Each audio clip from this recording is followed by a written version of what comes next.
सांसद अली अनवर अपने सौम्य व्यक्तित्व के लिए जाने जाते हैं।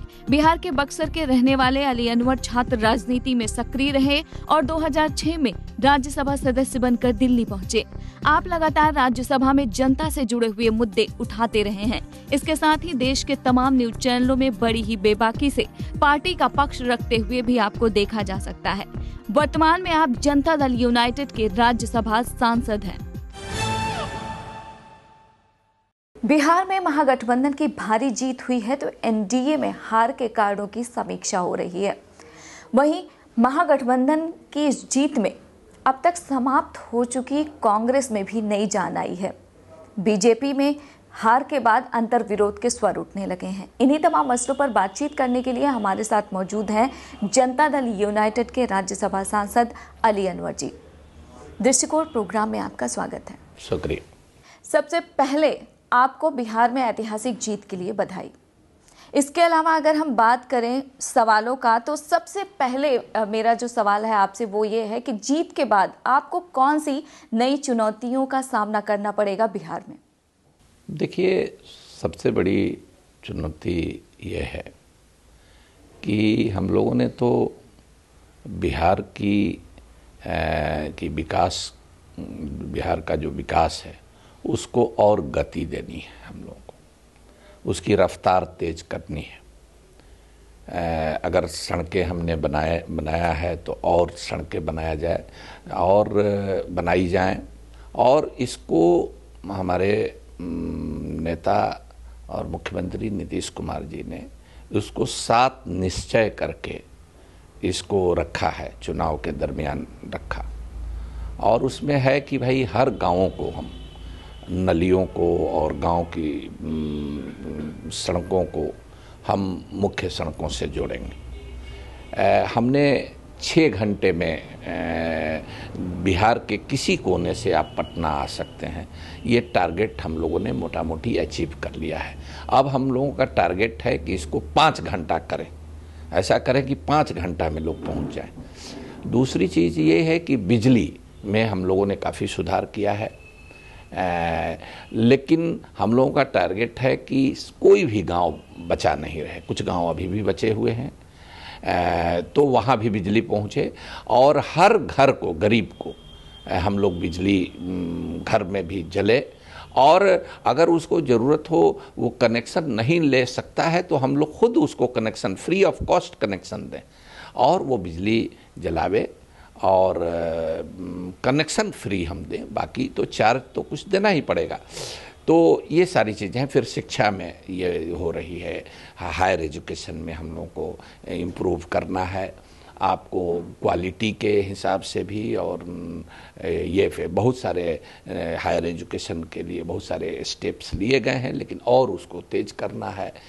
फिर हमको रोजगार का सृजन करना है। हमारे यहाँ से कमी आई है, हालांकि पलायन में बहुत कमी आई है, और इसका रोना आप कहिए कि बम्बई या पंजाब वाले अब रोते हैं कि भाई हमारे यहाँ बिहार से कम मजदूर आ रहे हैं। तो हम तो चाहते हैं कि दूसरे स्टेट के भी लोग हमारे यहाँ आकर के रोजगार लें, तो इसको भी हम लोगों को तेज करना है। और फिर जो गवर्नेंस है, रूल ऑफ लॉ, जिसको लेकर के बीजेपी बहुत दुष्प्रचार करती रही है, तो उसको हमको बट्टा नहीं लगना चाहिए।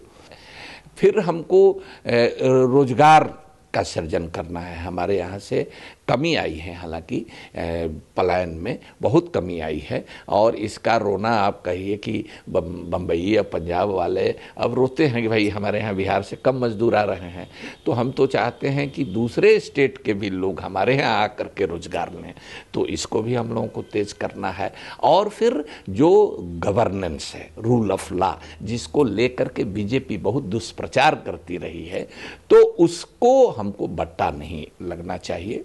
और महिलाओं को हर सेक्टर में आपने देखा कि 35% रिजर्वेशन महिलाओं को हर जगह पहले से स्कूलों में और पुलिस में ये व्यवस्था हम लोगों ने की थी, लेकिन सेक्रेटारिएट में, कलेक्ट्री में और दूसरे सरकार के महकमों में भी महिलाओं को 35% नौकरी मिले, इसको हम लोगों को और ये करना है। झारखंड बनने से पहले माइंस मिनरल्स भी हमारे यहाँ था, लेकिन अब तो कोई माइंस मिनरल्स कोई बड़ा कारखाना है नहीं।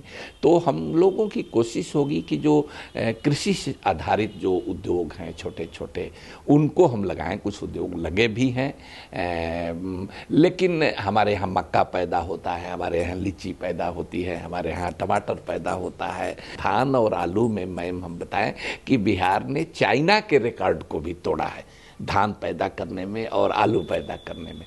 तो हमारी तो यही पूंजी है, हमारा ह्यूमन रिसोर्स है और हमारी ज़मीन है उर्वरा। एक हमारा डिमेरिट है कि उत्तर भारत बाढ़ आ जाता है नदियों में, जो नेपाल से नदियां हैं, तो उसमें केंद्र सरकार के मदद की ज़रूरत है कि कोई व्यवस्था करें नेपाल सरकार से। लेकिन इन्होंने तो ऐसा किया कि अब बताइए कि कहाँ पाकिस्तान और चीन और ये वो दुनिया भर में प्रधानमंत्री इंग्लैंड गए हैं, और नेपाल कितना अच्छा हमारा दोस्त था, रोटी और बेटी का रिश्ता होता था, शादी ब्याह होता था। अब दुश्मनी उससे मोल ली है इन्होंने, इनकी नीतियों के चलते ऐसा हुआ है।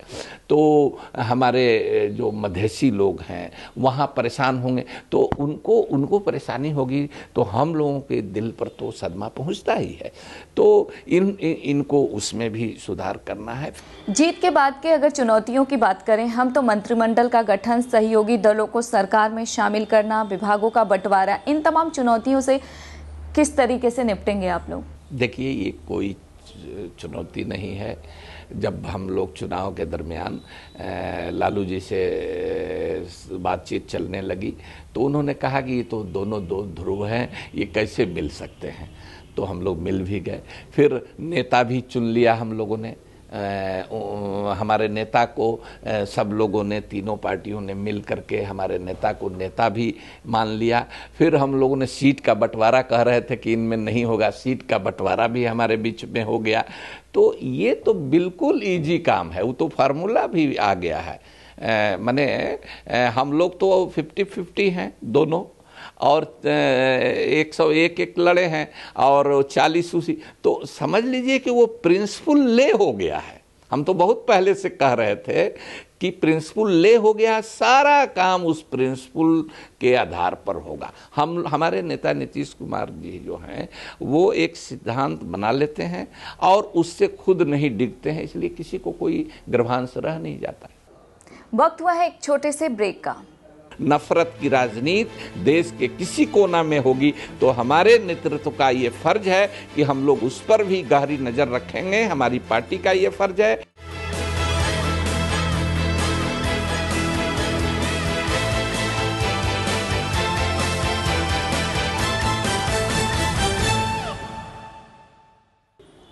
ब्रेक के बाद आपका स्वागत है। बिहार की जनता ने जिस भरोसे और उम्मीद के साथ आप लोगों को भारी जनादेश दिया है बिहार में, उसे आप लोग किस तरीके से सफल बनाएंगे? देखिए, हमने कहा ना कि जो उनके साथ निश्चय हैं हमारे मुख्यमंत्री जी के, और उस पर सब लोगों ने अपनी मुहर लगा दी है। सातों निश्चय पर सभी पार्टियों ने अपनी मुहर भी लगा दी है, उस पर अपनी रजामंदी जाहिर की है। उसको हम तेजी से काम करेंगे। लेकिन एक बात हम मैम कहेंगे कि देखिए, बिहार का चुनाव तकनीकी रूप से भले वो बिहार असेंबली का चुनाव था, लेकिन देश की जनता, बिहार की जनता नहीं, पूरे देश की जनता ने जिस तरह से हम लोगों से उम्मीद पाल रखी है, तो उस उम्मीद के अनुरूप भी, क्योंकि देखिए, बिहार सोच दिवे, पूरे देश को रास्ता बिहार दिखलाता है।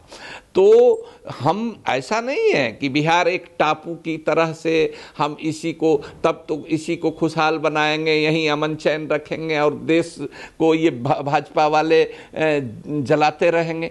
तो उस पर भी हमको निगरानी रखनी है, क्योंकि हमारा फर्ज है देश को भी बचाना, देश की एकता को, अखंडता को, भाईचारे को, प्यार को, मोहब्बत को। नफरत की राजनीति देश के किसी कोना में होगी तो हमारे नेतृत्व का ये फर्ज फर्ज है कि हम लोग उस पर भी गहरी नज़र रखेंगे। हमारी पार्टी का ये फर्ज है और हम लोग अपने एलाई पार्टियों के साथ मिल करके, और ये जो अलायंस को ये और एक्सपेंड भी होगा देखा देखी पूरे देश में, और हम लोग इसको समझ लीजिए कि हम लोग देखेंगे कि कोई ये देश में कानून का राज होना चाहिए, कहीं किसी को डराने धमकाने की बात नहीं होनी चाहिए।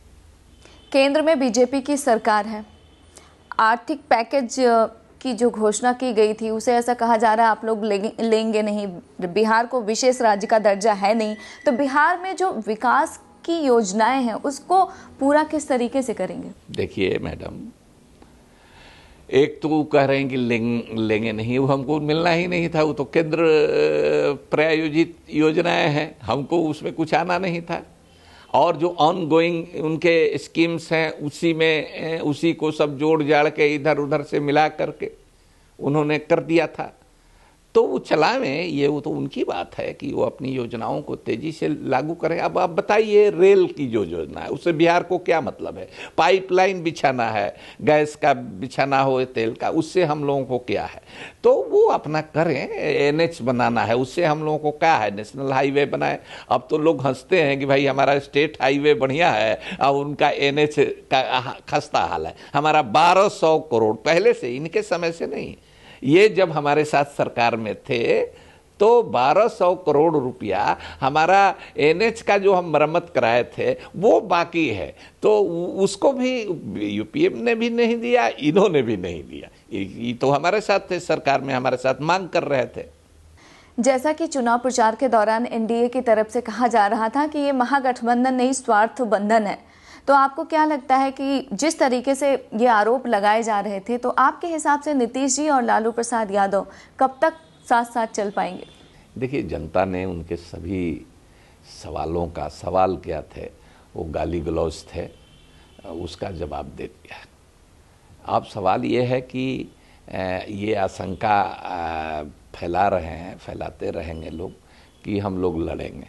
देखिए, गांव के अंदर आप देखिएगा कुछ कुढ़ मगज लोग होते हैं जो झगड़ा लगाते चलते हैं, भाई भाई में झगड़ा लगाते चलते हैं, परिवारों के बीच झगड़ा लगाते चलते हैं, उनको मौका मिलता है तो मियाँ बीवी में भी झगड़ा लगा देते हैं। तो लेकिन पूरा गांव ऐसा नहीं होता है। सब लोगों को खुशी होती है कि दो भाई अगर लड़ भी रहा है, अगर मिल जाता है आपस में तो उनको खुशी होती है।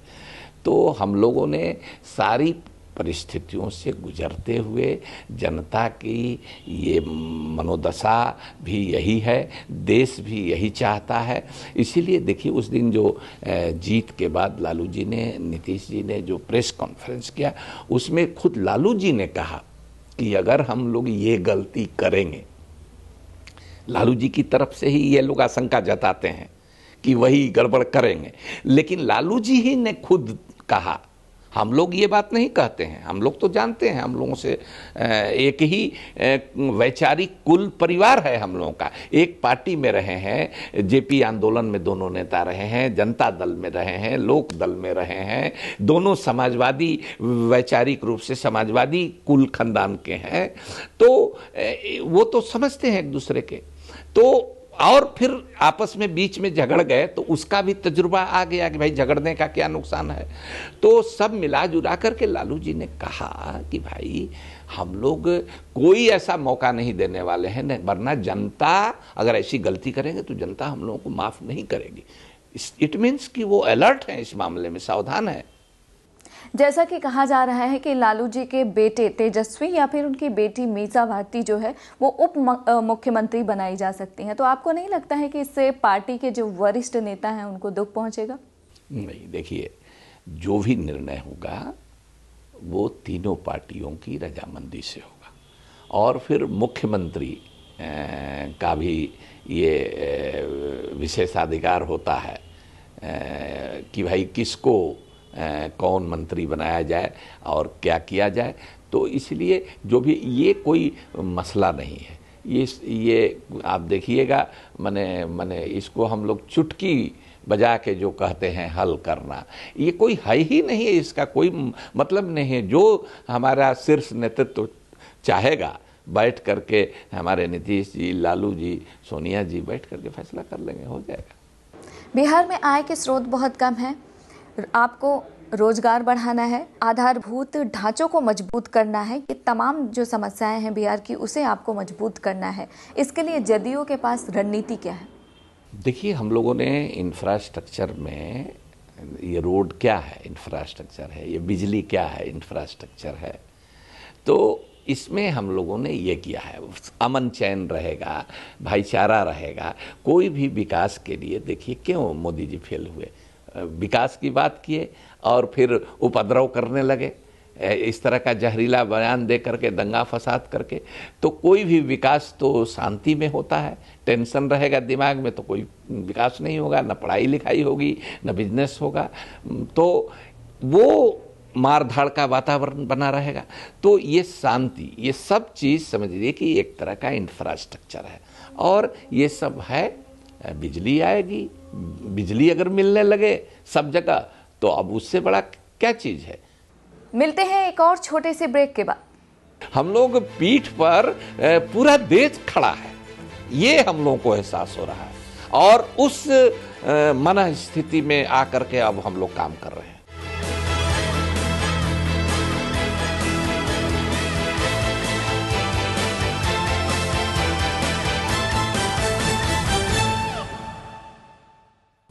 ब्रेक के बाद एक बार फिर आपका स्वागत है और हम बातचीत करते हैं राज्यसभा सांसद अली अनवर से।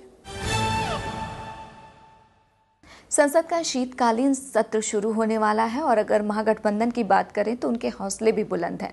पिछली बार की अगर बात करें तो विपक्ष में एकजुटता नजर नहीं आई थी। ऐसे में इस बार आप लोग सरकार को किस तरह घेरेंगे, किन मुद्दों पर घेरेंगे? नहीं, देखिए, पिछली बार भी हम लोगों का कंस्ट्रक्टिव अपोजिशन का ही रोल है। कई आपने देखा कि पिछले 2 सत्रों में जब से मोदी जी की सरकार बनी है, हम लोगों ने देर रात तक जग के भी और बहुत सारे इनका बिल वगैरह मन को क्लियर किया, हम लोगों ने ये किया। लेकिन आप बताइए, ज़मीन किसानों की छीनने की करेंगे तो हम लोग कैसे उसकी रजामंदी कर सकते हैं? क्या हम लोग महंगाई पर सवाल नहीं उठाए? अब बताइए, 200 रुपये किलो दाल हो गई, इस सवाल को हम लोग नहीं उठाएंगे? तीखा विरोध नहीं करेंगे? बताइए, हरियाणा में 2 दलित बच्चों को जिंदा जला दिया गया, उसका हम लोग सवाल नहीं उठाएंगे? ये जगह जगह जो दंगा फसाद का वातावरण, जो इनके मुख्यमंत्री बोलते हैं हरियाणा के, जो हमारे लोगों को के साथ सलूक होता है जो महाराष्ट्र में है और दूसरे जगहों में है, तो ये हम क्या, इनकी एलआई पार्टी भी विरोध करेंगे? तो ऐसा नहीं है। अब तो जो लोग इनके धौंस पट्टी में आ जाते थे, आ गए थे, थोड़ा ढुलमुल रवैया अपना, अब वो भी हमको लगता है कि जनता का, बिहार का जो मैंडेट मिला है उसका असर उन लोगों पर भी पड़ेगा और एक भी जन विरोधी काम, जन विरोधी विधेयक हम लोग आज भी कहते हैं नहीं पास होने देंगे। इनका काम है फ्लोर मैनेजमेंट करना है, ये रूलिंग पार्टी है, ये कॉन्फिडेंस में लें। समय बदल चुका है, पहले के मुकाबले जनता ज्यादा समझदार हो गई है, किए गए वायदों का वो हिसाब भी मांगेगी। ऐसे में आपको क्या लगता है कि नीतीश कुमार के सिर पर कांटों भरा ताज है? देखिए, जिम्मेवारी तो बड़ी है, जितना विश्वास लोग प्रकट करते हैं तो उसका एहसास हम लोगों को है कि बहुत बड़ी जिम्मेवारी है और दिन रात वैसे भी अभ्यस्त हैं नीतीश कुमार जी। आपको बताएं कि 16-16 घंटा, 18-18 घंटा ज़रूरत पड़ती है तो काम करते हैं और हम लोगों से भी काम लेना उनको आता है, बहुत प्यार से, सम्मान से। एक चपरासी को भी वो तुम ताम नहीं करते हैं, किसी अधिकारी को भी नहीं। रिस्पेक्ट के मामले में और शालीनता के मामले में, कटसी के मामले में उनका कोई सानी नहीं है, तो उसमें कोई दिक्कत नहीं है।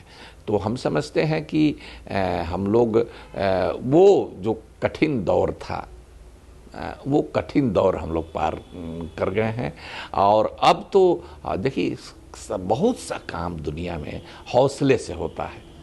तो हौसला, विल पावर अब तो पहले से बढ़ा है ना हम लोगों का। अब तो ऐसा लगता है मैम कि हम लोग पीठ पर पूरा देश खड़ा है, ये हम लोगों को एहसास हो रहा है और उस मन स्थिति में आकर के अब हम लोग काम कर रहे हैं। अगर शपथ ग्रहण समारोह की बात करें तो आपके हिसाब से सोनिया गांधी, राहुल गांधी के अलावा क्या मोदी जी को भी न्योता दिया जाएगा? देखिए, ये काम मुख्यमंत्री का है और प्लस जो हमारे तीनों घटक दल हैं उनके शीर्ष नेतृत्व का है ये तय करना। लेकिन एक बात जान लीजिए कि हमारे मुख्यमंत्री जी जो हैं वो संसदीय जो परंपरा है, अब मल्टी पार्टी और फेडरलिज्म जो है तो उसके भी कुछ तकाजे हैं। तो वो सारे चीज़ों को जो स्वस्थ परंपरा है संसदीय व्यवस्था में, उस सारी परंपरा का निर्वाह किया जाए। ऐसी खबर आ रही है कि जेडीयू में शत्रुघ्न सिन्हा भी शामिल हो सकते हैं, इस पर आपका क्या कहना है? देखिए, शत्रुघ्न सिन्हा जी अपनी पार्टी में हैं और शत्रुघ्न सिन्हा जी देखिए पार्टी से भी ऊपर बिहारी बाबू हैं और उनके लिए बहुत सम्मान है हम लोगों का। उन्होंने भी इसका ये किया है, वो जिस पार्टी में रहें ये उनकी इच्छा का सवाल है कि किस पार्टी में रहते हैं, क्या करते हैं। और जहाँ तक हम लोगों की पार्टी का सवाल है तो हम लोगों की पार्टी अपने तरह से उनसे रिलेशन ठीक है। तो अब ये हम लोग कौन होते हैं कहने वाले किसी को, नहीं तो आपको कह दें आप दूसरा वो कहेगा कि झगड़ा लगा रहे हैं, तो हम लोग झगड़ा लगाने वाले नहीं हैं। हम लोग चाहते हैं कि भाई कहीं भी झगड़ा नहीं हो, अमन चैन ही रहे, सब जगह शांति और भाईचारा रहे, देश में भी रहे, पार्टियों में भी रहे। झगड़ा लगाने वाले तो वो हैं। आखिर में आपसे एक सवाल, बिहार को लेकर आपका अपना दृष्टिकोण क्या है? देखिए, बिहार बहुत ही पॉलिटिकली शुरू से मैच्योरिटी दिखाता रहा है और इस बार तो पूरे देश की नज़र, एक तरह से समझिए कि बिहार ने देश को बचा लिया है, देश को एक तरह से कहिए जलने से बचा लिया है। पूरे मुल्क ने राहत की सांस ली है और हर जो राइट थिंकिंग पीपुल हैं, जो भी प्रोग्रेसिव लोग हैं, जो भी सेकुलर लोग हैं, जो भी डेमोक्रेसी में विश्वास रखते हैं, आपसी भाईचारे में विश्वास रखते हैं, विकास चाहते हैं देश का, वो अमन चैन चाहते हैं, वो सब लोग वही कहा कि ये बहुत बड़ी ताकत है और इसका असर पूरे देश पर होने वाला है। देश में अभी एक इतर संवैधानिक सत्ता केंद्र आरएसएस के रूप में बन गया है, वो नहीं होना चाहिए। कैसी पार्टी है बीजेपी जिसका प्रधानमंत्री आरएसएस तय करता है, नागपुर तय करता है, जिसका कौन अध्यक्ष होगा, गडकरी जी होंगे कि राजनाथ सिंह होंगे पार्टी का अध्यक्ष, वो आरएसएस तय करता है। अभी सवाल आया है कि ये हटाए जाए, ये लग रहा है कि इनकी जो इनके मार्गदर्शक मंडल हैं और दूसरे लोग जो बयान दे रहे हैं वो चाहते हैं कि मोदी जी हटाए जाएं। तो एक ही स्टेट के या एक ही तरह के दो आदमी को सत्ता का केंद्र मुट्ठी में ले लिया है तो उसको हटाने का। लेकिन मैं फिर कहना चाहता हूं कि देखिए, जब मूल बीमारी ये है कि डिटैच करे, बीजेपी घोषित करके और कार्य में साबित करके डिटैच करे आरएसएस से। जब तक आरएसएस से उसका संबंध रहेगा, इस झगड़े का कोई समाधान नहीं है। ये झगड़ा थोड़े दिन के लिए दबा दीजिएगा, फिर उभर जाएगा। असल बुनियाद ये है। आपने हमें समय दिया, उसके लिए आपका बहुत बहुत शुक्रिया। शुक्रिया। 29 नवंबर को पुराने विधानसभा का कार्यकाल समाप्त होगा और छठ पूजा के तुरंत बाद नीतीश कुमार की ताजपोशी होगी। लेकिन देखना यह होगा कि नीतीश मंत्रिमंडल में कितने स्वच्छ छवि के लोग शामिल होते हैं, साथ ही नीतीश सरकार का आगाज कैसे होता है। फिलहाल आप हमें और हमारी टीम को दीजिए इजाजत और देखते रहिए महुआ टीवी।